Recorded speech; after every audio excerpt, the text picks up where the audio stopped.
Every country on earth at the moment is reforming public education. There are two reasons for it.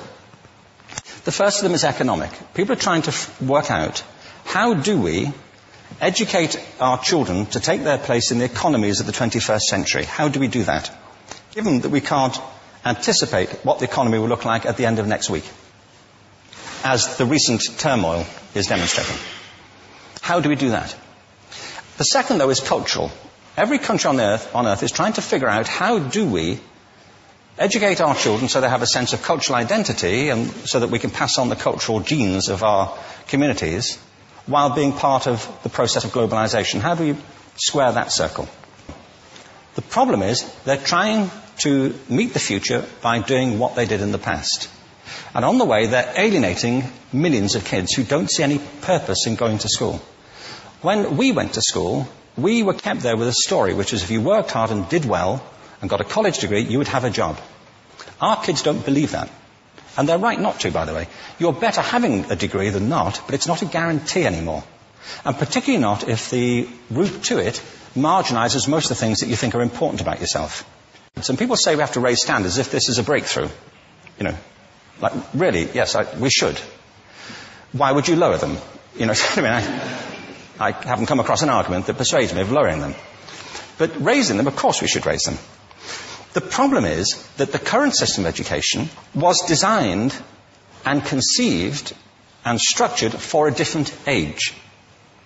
It was conceived in the intellectual culture of the Enlightenment and in the economic circumstances of the Industrial Revolution. Before the middle of the 19th century, there were no systems of public education. Not really. I mean, you could get educated by Jesuits, you know, if you had the money. But public education, paid for from taxation, compulsory to everybody and free at the point of delivery, that was a revolutionary idea. And many people objected to it. They said it's not possible for many street kids, working class children, to benefit from public education. They're incapable of learning to read and write, and why are we spending time on this? So there's also built into it a whole series of assumptions about social structure and capacity.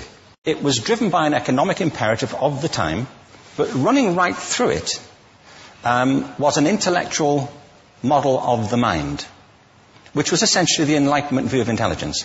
That real intelligence consists in the capacity for a certain type of deductive reasoning and a knowledge of the classics originally, what we come to think of as academic ability. And this is deep in the gene pool of public education, that there are really two types of people, academic and non-academic, smart people and non-smart people. And the consequence of that is that many brilliant people think they're not, because they've been judged against this particular view of the mind. So we have twin pillars, economic and intellectual. And my view is that this model has caused chaos in many people's lives. It's been great for some. There have been people who have benefited wonderfully from it. But most people have not. Instead, they suffer this. This is the modern epidemic, and it's as misplaced and it's as fictitious. This is the plague of ADHD. Now, this is a map of the incidence of ADHD in America, or prescriptions for ADHD. Don't mistake me here. I don't mean to say there is no such thing as attention deficit disorder. I'm not qualified to say if there is such a thing. I know that a great majority of psychologists and paediatricians think there is such a thing. But it's still a matter of debate. What I do know for a fact is it's not an epidemic. These kids are being medicated as routinely as we had our tonsils taken out. And on the same whimsical basis, and for the same reason, medical fashion. Our children are living in the most intensely stimulating period in the history of the earth. They're being besieged with information and calls for their attention from every platform, computers, from iPhones, from advertising holdings, from hundreds of television channels. And we're penalizing them now for getting distracted. From what? Boring stuff. At school, for the most part. It seems to me it's not a coincidence totally that the incidence of ADHD has risen in parallel with the growth of standardized testing. Now, these kids are being given Ritalin and Adderall and all manner of things, often quite dangerous drugs, to get them focused and calm them down. But according to this, attention deficit disorder increases as you travel east across the country. People start losing interest in Oklahoma.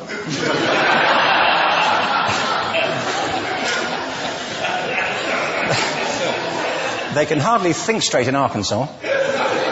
And by the time they get to Washington, they've lost it completely. And there are separate reasons for that, I believe. It's a fictitious epidemic. If you think of it, the arts, and I don't say this exclusively of the arts, I think it's also true of science and of maths, but I say about the arts particularly because they are the victims of this mentality currently, particularly. The arts especially address the idea of aesthetic experience.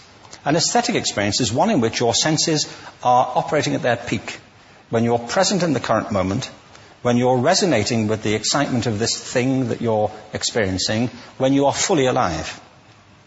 An anesthetic is when you shut your senses off and deaden yourself to what's happening. And a lot of these drugs are that. We're getting our children through education by anesthetizing them. And I think we should be doing the exact opposite. We shouldn't be putting them asleep. We should be waking them up to what they have inside of themselves. But the model we have is this. I believe we have a system of education that is modeled on the interests of industrialism and in the image of it. I'll give you a couple of examples. Schools are still pretty much organized on factory lines, ringing bells, separate facilities, specialized into separate subjects. We still educate children by batches. We put them through the system by age group. Why do we do that? Why is there this assumption that the most important thing kids have in common is how old they are? It's like the most important thing about them is their date of manufacture. You know what I mean? Well, I know kids who are much better than other kids at the same age in different disciplines. Or at different times of the day. Or better in smaller groups than in large groups. Or sometimes they want to be on their own. If you're interested in the model of learning, you don't start from this production line mentality. It's essentially about conformity, and increasingly it's about that as you look at the growth of standardized testing and standardized curricula. And it's about standardization. I believe we've got to go in the exact opposite direction. That's what I mean about changing the paradigm. There was a great study done recently of divergent thinking. Published a couple of years ago. Divergent thinking isn't the same thing as creativity. I define creativity as the process of having original ideas that have value. Divergent thinking isn't a synonym, but it's an essential capacity for creativity. It's the ability to see lots of possible answers to a question, lots of possible ways of interpreting a question, to think what Edward de Bono would probably call laterally, to think not just in linear or convergent ways, to see multiple answers, not one. So, there are tests for this. One kind of cod example would be, people might be asked to say, how many uses can you think of for a paperclip? One of those routine questions. Most people might come up with 10 or 15. People who are good at this might come up with 200. And they do that by saying, well, could the paperclip be 200 foot tall and be made out of foam rubber? Does it have to be a paperclip as we know it, Jim? Now, there are tests for this, and they gave them to 1,500 people. This is in a book called Breakpoint and Beyond.